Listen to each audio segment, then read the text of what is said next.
So ayun guys, may nahanap na tayo na pyesa para dun sa second hand na bike na nabili natin. So ito yung ating mga ikakabit.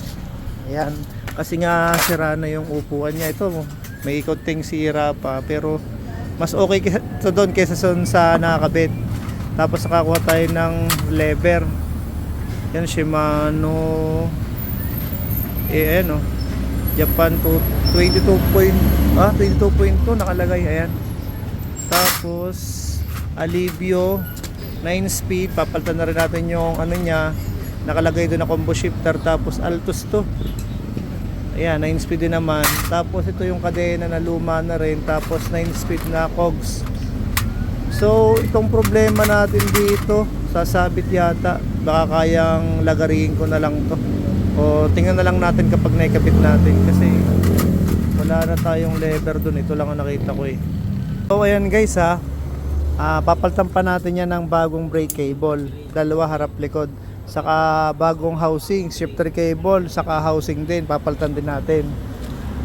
Tapos hindi ko na gaano papagandahin yan, basta kung ano lang yung mga pwede natin ikabit para magamit ang maayos. Yun na yun, kasi lalaki pa ang value niyan eh, di ba? So ayun na guys, naayos na natin.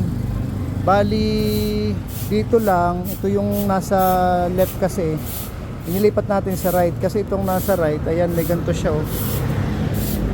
So hindi pumapasok yung ano dyan, yung shifter, magiging malayo, kaya ginamit ko na lang itong nasa kaliwa niya, tapos ito yung nilagay ko sa kaliwa. Ayan, working na lahat yan. Gumagana na yung preno niya, okay naman ang preno niya sa harap saka sa likod. Bali sa likuran lang, ay sa harapan nagpalit tayo ng caliper, kasi ito yung caliper niya sira na. Buti na lang meron pa tayong caliper na luma, pero okay pa rin naman. Tapos ito na yung nilagay natin na RD Altus. Yung ilalagay ko sanang kadena may problema, kaya yung luma lang yung nandito.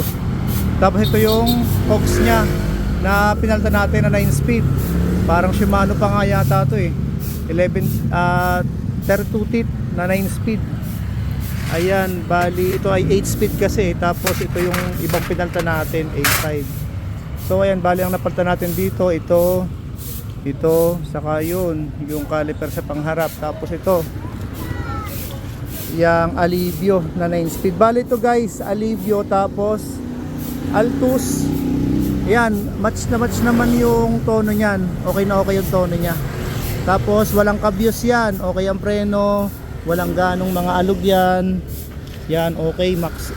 Gulong Maxxis na halos bago pa, naka tawag dito, ayan, naka self bearing. Bali yan ay may nakausap na ako na may kukuha niyan, titingin dyan, pero kapag hindi pa rin nakuha, post natin. Ito pala yung bangko, napalitan na rin natin, sira nga pala yung bangko niyan. Bali kapag halimbawa na bukas tumingin ay wala pa rin kumuha, post natin yan guys. Bali ito pala guys, may FD yan, kaso wala nga tayong 2x na shifter, kaya in-steady na lang natin yan. Tinanggal na natin yung FD. So tapos ito pala guys, may nagtanong, sira nga, may nagsabi sa anong una kong upload na yan, may sira nga pala yung fork nya. Yan, pero magagamit mo naman, yun nga lang, ayan, may sira na siya. At least magamit, pang bike to work lang, kaya isang buwan mababawi nyo na yan. Check natin yung tono. So ayan guys, Shimano Alivio Altus, ang RD 9 speed, pakita natin yung tono.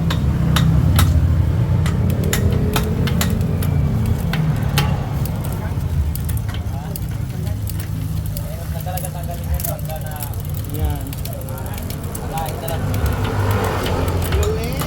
Ang ganda ng tono niyan guys. Ayos, diba?